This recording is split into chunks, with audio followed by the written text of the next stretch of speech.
পাকিস্তানিদের খুব প্রিয় একটা ডায়লগ হচ্ছে পেস পেসই হতা হয় ইয়ার। মানে আপনি জোরে বল করলে ওটা তেমন কোনো উত্তর নাই, জোরে বল করার সঙ্গে আর কিছু করার দরকার নাই। এখন আপনি কল্পনা করতে পারেন যে বাংলাদেশি একটা ফাস্ট বোলারকে নিয়ে একটা ইন্ডিয়ান প্রতিষ্ঠান এবং বিশ্বের সবচেয়ে বড় ক্রিকেট বিষয়ক যে প্রতিষ্ঠানটা, সংবাদ মাধ্যমটা, সেই ক্রিকইনফো ধারাভাষ্যে এই লাইনটা লিখছে যে পেস পেসই হতা হয়, পেসের জন্য আলাদা কিছু লাগে না। সেটা নাহিদ রানা সম্পর্কে লিখছে। না লিখে আসলে কোনো উপায় ছিল না।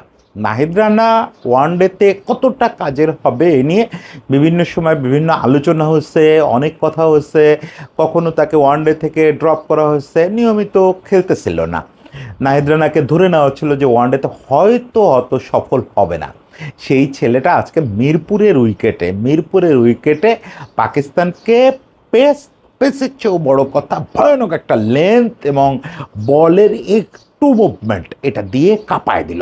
শুধু কাঁপায় দিল না, পাকিস্তানের কার্যত বিধ্বস্ত করে দিল। ক্যারিয়ারের প্রথম 5 উইকেট নিল এবং একটা সময় এমন আসছিল যে মনে হচ্ছিল যে বোধহয় 10-এ 10 উইকেটই সে তুলে নেবে। আর সে যখন 5 উইকেট পাইছে তখনও পর্যন্ত বাংলাদেশের 5টাই সে পাইছে। যাই হোক, ওয়ানডেতে সেই পসিবিলিটিস কম। অ্যাটলিস্ট বাসের রেকর্ডটা ভেঙে যাবে বলে মনে হচ্ছিল। রেকর্ড বিষয় না। আজকে নাহিদ রানা যেটা প্রুভ করছে যে একটা গুর্দা থাকলে একটা বাংলাদেশি ছেলের পক্ষেও আসলে দুনিয়া কাঁপায় দেওয়া সম্ভব। সেই জিনিসটা নিয়ে একটু কথা বলি, বিশ্লেষণ না, নিজের মতো একটু কথা বলি। পাকিস্তানের বিপক্ষে নাহিদ রানার সাফল্যের ইতিহাস এই প্রথম নাই। ইনফ্যাক্ট সে বিশ্বের দৃষ্টি আকর্ষণ করছিল এই পাকিস্তানের বিপক্ষে মুলতানে বসে।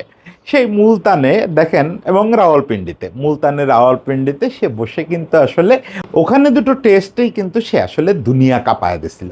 অভিষেকের আগেই হয়েছে, কিন্তু লোকেরা চিনছে তাকে ওই পাকিস্তানে বসে। সেই পাকিস্তানকে যখন আবার ওয়ানডেতে সামনে পেল, কাঁপায় দেওয়া হচ্ছে, বেশি কিছু করলো।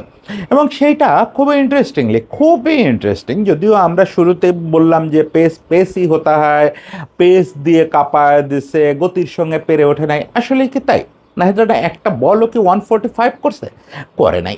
আমি আজকে কেন যেন সবগুলো বলে বোলিং স্পিডটা দেখালো না, ফলে আমি বুঝতে পারলাম না। কিন্তু কোয়াইট কনফার্ম 145 একটা বলও ছিল না। সর্বোচ্চ সম্ভবত রিজওয়ানরে যে 3টা বলের না চাইছে, ওই 3টা বল 140-র কাছে ছিল, 140-র একটু উপরে বা 140-তে। তো বল তো খুব, তার মানে নাহিদের তুলনায় খুব মারাত্মক পেস না। যে ছেলে 150-তে বল করছে, 150.6 সম্ভবত তার হাইয়েস্ট পেস, সেটা লিমিটেড ওভারে সে তো ইয়েতেও T20-তেও 147-148 মারছে। ফলে 50 ওভারের ক্রিকেটে 146-7 মারতেই পারত। তাহলে না আমরা বলতে পারতাম শুধু পেস দিয়ে কাঁপাইছে। না, পেস এখন আর নাহিদ রানার প্রধান সম্বল, মানে একমাত্র সম্বল নাই। অবশ্যই প্রধান সম্বল, কিন্তু একমাত্র সম্বল নাই। আপনি একেবারে ইনিংসের প্রথম বলটা যদি দেখেন, সেই বলটা সাহেবজাদা ফারহান জাস্ট জায়গায় আটকে গেল, মনে হলো যে গ্লু দিয়ে ওরে কেউ আটকায় দিছে। 137 কিলোমিটারের বল, এমন কোনো ভয়াবহ বল না। ওই কি একটা বিচিত্র লেন্থ সে আবিষ্কার করছে। ওই বলটা অবশ্য তার চেয়ে একটু আগানো ছিল, তারপরে সাঁই করে হচ্ছে একদম ইসের কাছ থেকে চলে গেছে। ফারহান ওই বলের কোনো জবাবই পায় নাই, ক্লুর মতো আটকে গেছে। এই হচ্ছে জিনিসটা, যে পেস আপনি কমাবেন বাড়াবেন, আপনার হাতে পেস থাকবে, কিন্তু বলটাকে কথা বলাইতে জানতে হবে। নাহিদ রানা সেইটা শিখতেছে। সেইটার প্রয়োগ দেখলাম যে নাহিদ রানা আসলে এই পুরো ম্যাচে সে সত্যি সত্যি পেস দিয়ে কাঁপানো বলতে যেটা বোঝায়, মানে একদম পেস, সেটা একটা দলেও করে নাই। হ্যাঁ, ওই যে বললাম রিজওয়ানরে 2 বা 3টা বল কাঁপায় দিছে পেস দিয়ে, সেটাও কিন্তু 141। বাকিটা হচ্ছে ওর লেন্থের কারিশমা। এইটা আপনি সবাই লিখতেছে, কেউ কেউ শর্ট অফ লেন্থ, কেউ কেউ শর্ট অফ গুড বলতেছে। লেন্থটারে আসলে ও যে লেন্থটা বল করতেছে, এইটারে ভাষায় মানে ওই টার্মে প্রকাশ করা একটু কঠিন।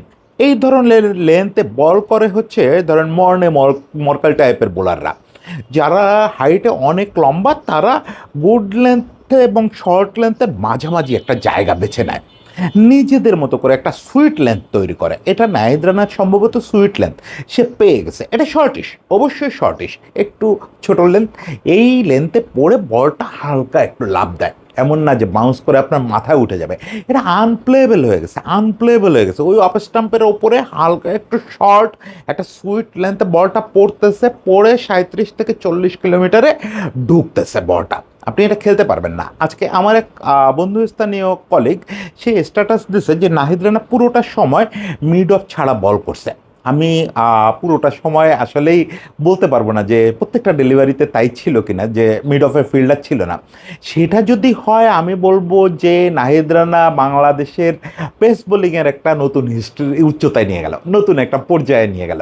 কারণ এই কাজ আমরা অস্ট্রেলিয়ানদের ছাড়া কাউরে করতে দেখি নাই, যে ওয়াকা টোয়াকায় খেলা হবে, সেখানে বা প্যাট কামিন্স বল করবে, বা মিশেল স্টার্ক বল করবে, বা আগের জেনারেশনে গ্লেন ম্যাকগ্রা বল করবে, তখন আপনি মিড অফ রাখবেন না। আর পারলে মান না, মিড অফ দিয়ে স্টেট ব্যাটে মার, দেখি তোর কত ক্ষমতা আছে, আমার বল পারলে ওইখান থেকে মার। এই চ্যালেঞ্জ অস্ট্রেলিয়ানরা একসময় করতো, এবং এটা খানিকটা এশিয়ানদের অপমানই করতো এভাবে। সেই জিনিসটা আপনি মিরপুরের উইকেটে পাকিস্তানি ব্যাটসম্যানদের করতেছেন, যে আপনি ওই রকম পেস এবং কন্ট্রোল রাখতেছেন, ওই রকম লেন্থে বল করতেছেন যে এটা মিড অফ দিয়ে খেলা যাবে না। আপনি জানেন যতই চেষ্টা করো স্টেট ব্যাটে তুমি খেলতে পারবা না, অন্য কিছু করতে চেষ্টা করবা উপরে উঠে যাবে, বা নিক হবে কিপারের হাতে চলে যাবে। কি ভয়াবহ আত্মবিশ্বাস, কি ভয়াবহ আত্মবিশ্বাস! নাহিদ রানারে আসলেই ব্যাখ্যাতীত, ব্যাখ্যাতীত। এই যে বোলিংটা সে করছে, এটা হচ্ছে নাহিদ রানা নেক্সট স্টেজে গেল। নাহিদ রানাকে নিয়ে একটা কথা, প্রথম ওভারে যখন ওই রকম রেজওয়ানের ডেলিভারি দেওয়ার পরও আমাদের ধারাভাষ্যকারদের নিয়ে তো একটু মানে সমালোচনা করতে খারাপ লাগে। অন্য আমাদের গুরুস্থানীয় মানুষ, মানে বয়সের দিক থেকে প্রবীণ মানুষ, শামীম আশরাফ চৌধুরী ওই রিজওয়ানরে ওই ডেলিভারিটা করার, রিজওয়ান না সরি, ওই ফারহানরে, ওই সাহেবজাদা ফারহানকে ওই প্রথম ডেলিভারিটা করার পরেও উনি বুঝতে পারেন নাই নাহিদ রানা কী ছন্দে আছে। যখন 4টা খেয়ে গেল ওই ওভারে, আউট হওয়ার আগেই ফারহান একটা 4 মারল, তখন শামীম আশরাফ চৌধুরী অন এয়ার বলতেছেন যে এইটাই নাহিদ রানার সমস্যা, আসলে ওর পক্ষে ভালো করা কঠিন লিমিটেড ওভারে, 50 ওভারের ক্রিকেটে, কারণ ও প্রায় লুজ বল করে এবং এটাই ওর ক্যারেক্টার। মানে এইটা যে নাহিদ রানা দেখেন, মানে প্রতিদিন আসলে নতুন চোখ নিয়ে দেখতে হয়।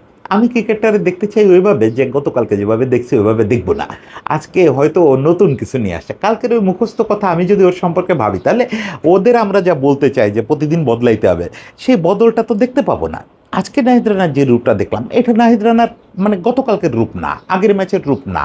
হ্যাঁ, বিসিএল এর ওয়ানডেতে খানিকটা এই রূপটা দেখছি, এইরকম একটা কঠিন লেন্থ, সে হার্ড একটা লেন্থ বেছে নিচ্ছে, এইটা দেখা গেছে বিসিএলে। কিন্তু এটা ইন্টারন্যাশনাল এর আগে আসলেই নাহিদ রানারে দেখি নাই। আমরা নাহিদ রানা সম্পর্কে ওই যে শামীম ভাই যেরকম মুখস্থ বলছে, ওরকম মুখস্থই জানতাম যে নাহিদ রানা র পেসের উপরে বল করবে, 145 থেকে 147-এর মধ্যে বল করে কাঁপানোর চেষ্টা করবে, মাঝে মাঝে সেটা কন্ট্রোল লেস হয়ে যাবে, মায়ের খাবে। এইটাই তো, এটাই তো সারা জীবন তো এটাই জেনে আসছি আমরা আমাদের র পেসার সম্পর্কে। কিন্তু নাহিদ রানা যে গতিতে কাজটা করে সেটাও এত সোজা না। যদি ওই গতিতে করে, ওই গতিতে কন্ট্রোল ছাড়া হয়ে গেলেও খুব একটা পিটুনি খাওয়ার ভয় নাই। কিন্তু নাহিদ রানা যে অন্য অবতারে আসতে পারে, এটা বোধহয় শামীম ভাইয়ের মাথায় ছিল না, আসলে কারোর মাথায়ই ছিল না। নাহিদ রানার এটা একটা নতুন অবতার, নতুন একটা রূপ নিয়ে আসছে। This is cricket. যেটা সব সময় বলি যে আপনি যত শক্তিশালী হন, পৃথিবীর যত ভালো হন না কেন, আপনাকে প্রতিনিয়ত নিজেকে বদলের মধ্যে নিয়ে যেতে হবে, বদলের মধ্যে থাকতে হবে। হ্যাঁ, এটা করতে গিয়ে যদি নাহিদ রানা তার গতিটা পার্মানেন্টলি 140-তে নামায় আনে, আমি খুব দুঃখ পাবো, খুব দুঃখ পাবো। বাংলাদেশের প্রথম এবং রিয়েল স্পিড স্টার, সে যদি এইটাই তার রেগুলার পেস হয়ে যায়, খুব কষ্ট পাবো। তারপরেও তো নাহিদ রানা আনপ্লেয়েবল থাকবে, আনপ্লেয়েবল থাকবে। ফলে নাহিদ রানার জায়গায় নাহিদ রানা ঠিকই আছে। আমি একটু সমালোচনা করি, টিম নির্বাচনটা ভালো লাগে নাই। সৌম্য সরকার লাস্ট ম্যাচে খুব কঠিন উইকেটে একটা দুর্দান্ত ইনিংস খেলছিল। ফলে যত যাই হোক, আজকে সৌম্য সরকারের বদলে যে বা যারা ওইখানে নামবে, তারা যদি দুজনেই অনেক বড় বড় ইনিংস খেলে আসে, অনেক বড় খেলার সুযোগ নেই এতটুকু রান চেস করতে গিয়ে, তারপরেও যদি খেলে আসে, তারপরেও এটা জাস্টিফাইড না, এটা সৌম্য সরকারের প্রতি অন্যায়। সৌম্য এই ধরনের অন্যায়ের শিকার কিন্তু প্রায়ই হয়। সৌম্যর কপালটা একটু ওই যে সৌম্য লিটন আমি প্রায় কম্পেয়ার করি, যে ও একটু দুর্ভাগ্য নিয়ে জন্মাইছে। ওর হয়ে লিটনদের মতো কথা বলার, ও যেহেতু বিউটিফুল না, ফলে ওর হয়ে কথা বলার লোকটা একটু কম। ও খুব এইরকম ন্যায্য সব জিনিস থেকে খুব বঞ্চিত হয়, ফলে সৌম্যর সঙ্গে এই কাজটা ঠিক হলো না। যাক, এটা আরেক সময় আলোচনা করবো, আজকে ভালো ম্যাচের দিন। আরেকটা খুব বাজে জিনিস লাগছে মিরাজের বোলিং। মিরাজের বোলিং মানে মিরাজ বলটা ভালো করছে, কতটা ভালো করছে সে নিয়ে আমার যথেষ্ট সন্দেহ আছে। ওরকম নাহিদ রানার ভয়াবহ প্রেশার থাকলে ওপাশ থেকে ওই সময় সবাই ভালো বল করার কথা। ওকে, তারপরেও উইথ ডিউ রেসপেক্ট আমি তারে বলতেছি সে ভালো বল করছে, কিন্তু হোয়াট হি ওয়াজ ডুইং, সে টানা 10 ওভারের একটা স্পেল করলো। মানে আপনি যখন প্রতিপক্ষরে বাগে পাইছেন তখন আপনি তারা শেষ করবেন না। 82 রানে 9 উইকেট পড়ে গেছে। এরপরেও মিরাজ নিজে বল করে গেলেন এবং বোলিংয়ে তেমন কোনো গুরুত্বপূর্ণ পরিবর্তন আনলেন না। আনলেন তাসকিনরে। আবার তাসকিন যে খুব ভালো ছন্দের নাই এটা তো প্রথম স্পেলেই বোঝা গেছে। তাসকিন না তো, এই সময় আপনার ফিরাতে হবে রিশাদকে। রিশাদকে ফিরালে ইনফ্যাক্ট যখন নাহিদ একটা চরম প্রেশার দিচ্ছে, প্রথমত নাহিদরে টানা 7 ওভার আমি বল করাইতাম না। যদি একটা প্রপার ক্যাপ্টেন হতো সে ওখানেই একটা ব্রেক দিত, 1-2 ওভারে ব্রেক দিয়ে আবার নাহিদরে নিত। সেইটা হইলে কি হতো, নাহিদও চলমান থাকতো, নাহিদের সঙ্গে রিশাদ অ্যাটাকে আসতো।